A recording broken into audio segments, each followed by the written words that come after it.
Assalamualaikum warahmatullahi wabarakatuh. Selamat siang Mas, Mbak semuanya. Mohon maaf karena pekan ini eh, masih di pekan Idul Adha gitu. Beberapa dari Mas Mbak juga ada yang pulang kampung. Jadi kemarin rencananya akan online, tapi ternyata saya ada acara di jam kuliah kita. Jadi saya mohon izin untuk membuat video ini. Nanti eh, silakan dicermati. Minggu depan kita bahas sedikit tentang apa yang kita dalami di pertemuan ke-13 ini. Oke, di pertemuan ke-13 ini itu kita akan membahas tentang pengendalian organisasi. Jadi, kalau di fungsi manajemen gitu ya, kita kan tahu tuh ada planning, ada organizing, ada actuating, ada controlling. Nah, di sini kita akan membahas tentang bagian controllingnya gitu. Apa aja sih yang kemudian harus kita perhatikan di proses pengendalian organisasi. Oke. Nah, jadi pengendalian itu kalau kita lihat secara grafik ya, dia akan kemudian proses manajemen adalah sebuah proses yang dia akan mengulang terus gitu ya. Perencanaan yang sudah kita buat dilanjutkan dengan pengorganisasian, kemudian bagian memimpinnya atau actuating, kemudian ada pengendalian, baru nanti balik lagi ke perencanaan. Jadi pengendalian ini erat kaitannya dengan bagian perencanaan. Nah, jadi apa yang sudah kita rencanakan, tujuan produksi, standar produksinya, itu akan kita cek lewat bagian pengendalian, bagian controllingnya gitu. Jadi pengendalian ini adalah fungsi manajemen yang kemudian itu melihat eh, bagaimana eh, proses yang kita lakukan ini sudah sesuai atau belum dengan perencanaan yang kita buat. Nanti ada pemantauan, ada perbandingan, bahkan ada koreksi kinerja kerja kita. Baru nanti akan masuk ke perencanaan di siklus yang berikutnya. Kenapa pengendalian ini penting gitu? Karena kalau tidak ada pengendalian, mereka nggak akan tahu nih tujuan dan rencana yang sudah dibuat itu seberapa ketercapaiannya. Jadi kita harus menilai seberapa ketercapaiannya untuk nanti kemudian kita membuat perencanaan di siklus yang berikutnya. Oke, nah fungsi pengelolaan pengendalian, fungsi controlling dalam manajemen itu ada 4 hal yang harus kita perhatikan. Jadi yang pertama, controlling itu untuk ensure adjustment or conformity to objective. Jadi untuk memastikan eh, apa yang kita lakukan itu sesuai dengan tujuan yang sudah kita susun tadi. Gitu ya. Yang pertama itu untuk memastikan tujuannya tercapai atau sejalan dengan tujuannya. Yang kedua, ensure adjustment to specification untuk memastikan apa yang kita lakukan, fase produksinya, fase pengelolaan bahan bakunya itu sesuai dengan spesifikasi. Jadi yang pertama tadi sesuai dengan tujuan, kemudian lanjut apakah sesuai dengan spesifikasi yang sudah kita miliki. Gitu. Nah, setelah 2 hal ini kita kontrol, kemudian kita juga akan mengatur bagaimana aktivitas yang dilakukan dan mengatur perilaku yang ada di dalam karyawan kita. Jadi untuk mengontrol dalam pengaturan organisasi, itu berarti menyesuaikan atau mewujudkan kesesuaian dengan spesifikasi atau tujuan yang telah ditetapkan. Conformity to objective. Di pengertian ini, kemudian tanggung jawab control manager pasti akan membatasi kebebasan seseorang karena kemudian ada regulate activities dan regulate behavior. Jadi manajer itu nggak bisa mengontrol tanpa membatasi, pasti ada batasannya. Nah, gitu. Nah, tapi kemudian apakah ini baik atau buruk tergantung pada konsekuensi dari kontrol dan perspektif siapa yang sedang dipertimbangkan. Jadi kontrol ini fungsinya ada 4 untuk memastikan sesuai dengan tujuan pekerjaan yang kita lakukan, untuk memastikan pekerjaan yang kita lakukan itu sesuai dengan spesifikasinya, mengatur aktivitas yang dilakukan, dan mengatur perilaku dari karyawan. Nah, pengelolaan ini sendiri, ini ada range-nya, ada jangkauannya gitu. Kalau kemudian kita eh, mengatur di bagian yang sempit apa yang kita lakukan, ya apa yang dilakukan oleh karyawan kita itu di bagian operasional kontrol. pengendalian bagian operasional. Harus melakukan apa? Yang bagian regulate activities sama regulate behavior tadi. Ada juga nanti yang scope-nya di tengah-tengah, itu ini akan mengatur bagaimana tactical control-nya. Apa yang harus dilakukan dalam merencanakan, kemudian aktivitas yang lebih luas lagi. Gitu. Tapi kemudian kalau kita membuat pengaturan, mengontrol untuk hal yang lebih luas lagi, yang lebih lebar lagi, lebih broad gitu, kita akan menggunakan yang namanya strategic control, mengatur strategi yang digunakan oleh organisasi kita. Oke, nih penjelasannya. Operational control atau kontrol harian. Ini kegiatan rutin, misal nih bisa kita kontrol dengan jadwal kerja, kemudian jadwal produksi dan pelayanan pelanggan. Cakupannya sempit gitu karena hanya mengontrol proses atau unit tertentu saja. Oke, tujuannya untuk memastikan pekerjaan yang sesuai dengan prosedur, regulate activities tadi untuk memastikan sesuai dengan standar dan tujuannya. Yaitu yang operasional kontrol harian. Nah, kemudian bagian tactical control ini kontrol untuk pelaksanaan strategi. Fokusnya untuk mengontrol pelaksanaan strategi jangka menengah dan unit-unit dalam organisasi, dalam perusahaan kita. Cakupannya sedang karena kemudian akan melibatkan beberapa bagian dari organisasi untuk menilai seberapa baik bagian organisasi ini melaksanakan rencana. Jadi ini skopnya lebih luas lagi. Kalau tadi hanya ngurusi bagian prakteknya saja, ini melibatkan koordinasi dari beberapa bagian organisasi. Nah, kemudian yang bagian strategic control itu untuk mengawasi strategi besar organisasi atau perusahaan kita, apakah berjalan sesuai tujuan dan bisa menyesuaikan diri dengan lingkungan luar. Misalnya pasar, teknologi, persaingan itu bisa kita kontrol lewat strategic controlnya. Ini cakupannya luas karena seluruh organisasi akan diatur di strategic control ini. Tujuannya, maaf, Tujuannya untuk menilai kesesuaian arah perusahaan dengan tujuan jangka panjang dan kondisi eksternal yang ada di lingkungan perusahaan.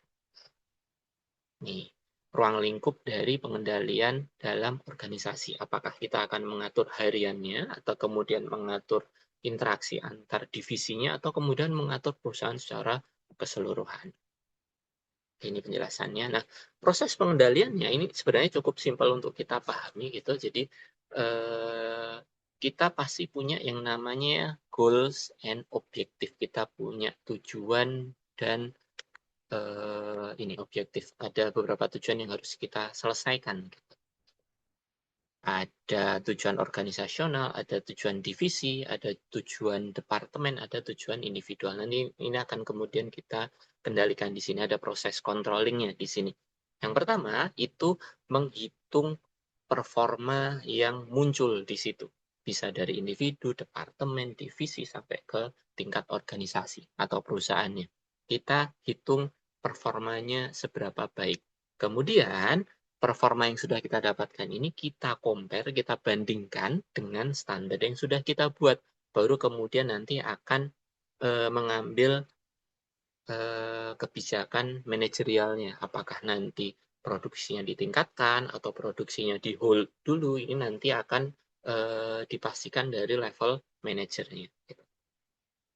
Urutannya tadi, kalau bahasa Indonesianya mengukur kinerja aktual, membandingkan dengan standar, kemudian mengambil tindakan.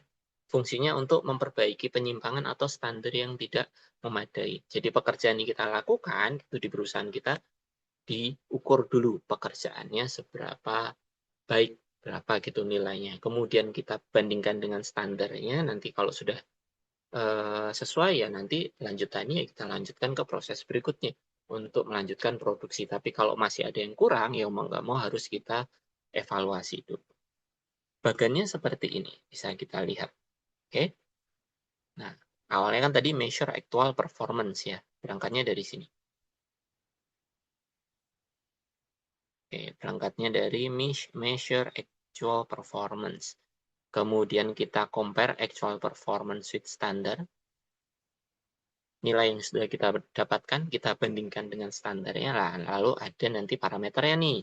Standarnya tercapai enggak? Kalau tercapai ya berarti do nothing, lanjut ke measure actual performance lagi. Nggak masalah, lanjut lagi bisa. Tapi kalau kemudian standarnya tidak tercapai, kita cek dulu variannya tercapai atau enggak gitu. Kalau kemudian variannya tercapai, ya do nothing lagi, lanjut lagi ke measure actual performance lagi. Kemudian kalau masih belum, kita cek lagi standar yang didapatkan itu masih diterima atau enggak. Kalau diterima, ya cek lagi nih, karena sudah melewati 2 saringan, ya kita cek dulu identifikasi variasi yang muncul itu asalnya dari mana. Kalau sudah terkoreksi, gitu, kalau sudah teridentifikasi, kita perbaiki dari performance-nya. Gitu. Jadi kita cek standarnya masuk, oh enggak, oke kita cek dulu simpangannya seberapa besar.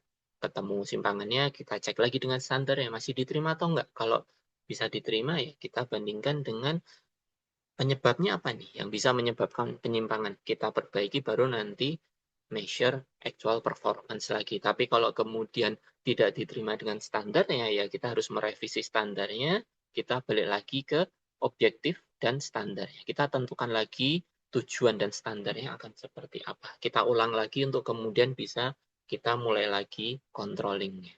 Gitu. Jadi standar prosedur yang dikembangkan selama proses perencanaan yang ini akan memberikan dasar bagi proses pengendalian untuk kontrolnya. Nanti tergantung pada keputusan manajer untuk do nothing, tidak melakukan apa-apa, memperbaiki kinerja atau merevisi standarnya. Ini flowchart dari bagaimana kemudian kita melakukan pengendalian dalam membuat keputusan manajerial. Oke, selanjutnya jenis-jenis pengendalian ini ada controlling di bagian umpan depan untuk memberikan masukan di awal proses produksi dilakukan, kemudian pengendalian sejalan ketika prosesnya berjalan, atau kemudian pengendalian umpan balik dari feedback yang didapatkan. Jadi pengendaliannya bisa di depan, bisa di tengah, bisa di belakang. Kalau di depan, ini untuk mengantisipasi masalah yang muncul. Sebelum masalahnya ada, kita kontrol dulu dengan standar yang kita buat. Kalau kemudian kita mengendalikannya di proses berjalan, beriringan dengan proses produksi kita, gitu, kita memecahkan masalah saat prosesnya terjadi. Saat produksi misalnya, kemudian ada kesalahan standar, ya nanti bisa diperbaiki sambil proses itu berjalan. Jadi diperbaikinya di prosesnya. Atau kemudian kita mengendalikannya setelah prosesnya selesai. Jadi kita mendapatkan feedback seberapa bagus produksinya untuk kemudian kita selesaikan masalah yang terjadi setelah proses produksinya. Jadi pengendaliannya ada pengendalian umpan depan, pengendalian sejalan, sama pengendalian umpan balik. Tergantung nanti masalahnya muncul di mana, akankah kita antisipasi di depan, atau dikoreksi sambil berjalan, atau nunggu prosesnya selesai baru kita evaluasi. Oke. Nah, pengendalian itu bisa dilakukan di beberapa aspek gitu. Untuk mengukur kinerja organisasi lebih spesifik, kita bisa mengendalikan dari aspek keuangannya dulu. Caranya apa? Dengan aspek keuangan. Pertama di bagian budget, penganggarannya. Oke, anggaran itu bisa digunakan untuk mengukur dan membandingkan standar dengan penggunaan sumber. Sumbernya seberapa banyak, bisa kita gunakan berapa persen gitu. Kemudian jadi alat kendali kalau ada penyimpangan kalau kita menggunakan anggaran. Atau kemudian kita menggunakan analisis rasio dengan cara membandingkan dua angka yang signifikan nih di laporan keuangan, neraca dan laporan pendapatan. Jadi kita bisa mengendalikan lewat flow dari keuangannya. Ini bisa kita temui juga nanti kalau Mas Mbak kerja di level pemerintahan gitu, atau bekerja sama dengan pemerintah, biasanya untuk controllingnya itu dengan istilah serapan anggaran gitu. Seberapa banyak anggaran digunakan, itu semakin efektif programnya. Misalnya kita diberikan anggaran 1M gitu untuk melakukan pelatihan petani. Kalau kita hanya menggunakan 700 juta atau hanya 500 juta misalnya, itu akan jadi evaluasi. Karena ternyata program yang kita lakukan itu hanya butuh 500 juta. Nanti di penganggaran berikutnya akan dipotong karena akan dialokasikan ke anggaran yang lain. Itu namanya serapan dana. Ini yang dilakukan di programnya pemerintah. Melihat seberapa banyak anggaran bisa terserap atau bisa digunakan. Nah, ini paling gampang nih melihat dari flow atau dari aliran uangnya. Kemudian bisa dikendalikan lewat informasi yang mengalir di dalam perusahaan. Ini jadi hal yang vital bagi kesuksesan organisasi gitu, karena pengambilan keputusan yang efektif dan efisien itu membutuhkan informasi yang tepat dan lengkap. Nanti di dalam sebuah manajemen gitu, di dalam sebuah perusahaan, sebuah organisasi, kalau sudah punya sistem informasi manajemen, ini nanti akan lebih mudah untuk melakukan controlling gitu, untuk pengendalian. Jadi sebuah sistem informasi manajemen ini adalah sebuah sistem yang digunakan untuk memberikan informasi diperlukan oleh manajemen yang teratur. Tujuannya untuk memberikan masukan kepada manajer tentang informasi yang akurat, mutakhir, dan nantinya bisa digunakan untuk pembuatan keputusan dan pengendalian. Jadi bisa mengendalikan lewat informasinya. Tadi anggaran, lewat ngecek aliran uangnya, kemudian mengendalikan informasi kaitannya dengan seberapa tepat informasi yang kita dapatkan, kemudian juga bisa kita lakukan benchmarking gitu untuk mengendalikan, kita cek dengan value yang didapatkan oleh pesaing atau non pesaing. Nanti akan mengarahkan kita pada kinerja yang optimal seperti apa. Benchmarking ini harus mengidentifikasi berbagai tolak ukur gitu. Ada standar keunggulan yang dapat digunakan untuk mengukur dan membandingkan. Jadi perbandingan benchmarking ini membandingkan dengan rival kita, membandingkan dengan partner kita supaya kita dapat kita bisa beroperasional dengan optimal di situ. Kemudian juga bisa menggunakan balance scorecard. Ini cara untuk mengevaluasi kinerja organisasi dengan melihat 4 area yang berkontribusi pada kinerja perusahaan. Ada keuangan, ada pelanggan, ada proses internal, dan sumber daya manusianya. Kemudian nanti untuk mengukur apakah tujuan tersebut tercapai atau enggak. Kalau benchmarking kita membandingkan dengan pihak lain, balance scorecard ini kita menilai diri kita sendiri. Oke, kemudian ini yang terakhir, efektivitas dari pengendalian. Meskipun tujuan yang baik untuk organisasi, jadi meskipun punya tujuan yang baik untuk organisasi, sistem controlling ini kadang ketemu kendala ketika pengendalian itu tidak berjalan sebagaimana mestinya. Jadi, manajer itu perlu mengkaji beberapa faktor penentu efektivitas dalam pengendalian. Ada beberapa hal yang harus diperhatikan oleh manajer untuk menentukan efektivitas. Yang pertama, focus of control. Kita pengen memfokuskan controllingnya di bagian mana. Apa yang harus dikontrol, di mana kontrol ini harus dilakukan, kemudian siapa yang bertanggung jawab, itu kita harus tentukan dulu. Key faktornya bagian focus of control, fokus dari pengendaliannya. Kemudian amount of control, seberapa jumlah pengendaliannya, gitu. Siapa yang bertanggung jawab pada controlling, kemudian apakah ada keseimbangan antara over control atau under control. Jadi kita hitung juga seberapa banyak kontrol yang kita lakukan. Kemudian kualitas dari informasi yang dikumpulkan oleh pengendalian, apakah berguna, apakah akurat, apakah sesuai dengan waktu, apakah sesuai dengan tujuan. Kemudian fleksibilitas dari pengendalian, apakah pengendalian ini bisa merespon dari kondisi yang bervariasi. Jadi harus bisa fleksibel. Kemudian bagian berikutnya ada favorable cost benefit ratio. Jadi apakah ada informasi yang kita kumpulkan ini sesuai dengan biaya yang kita keluarkan. Jadi menghitung cost dan benefitnya, menghitung biaya dan keuntungannya. Kemudian kita juga melihat dari source of control, sumber dari controlling. Gitu. Apakah dilakukan oleh orang lain atau ditentukan oleh orang yang terdampak dari aktivitas manajemen kita. Oke, ini materi yang bisa saya sampaikan. Terima kasih atas perhatiannya. Minggu depan kita lanjutkan dengan presentasi dengan data UMKM yang kalian dapatkan. Oke. Saya akhiri, kurang lebihnya mohon maaf. Assalamualaikum warahmatullahi wabarakatuh.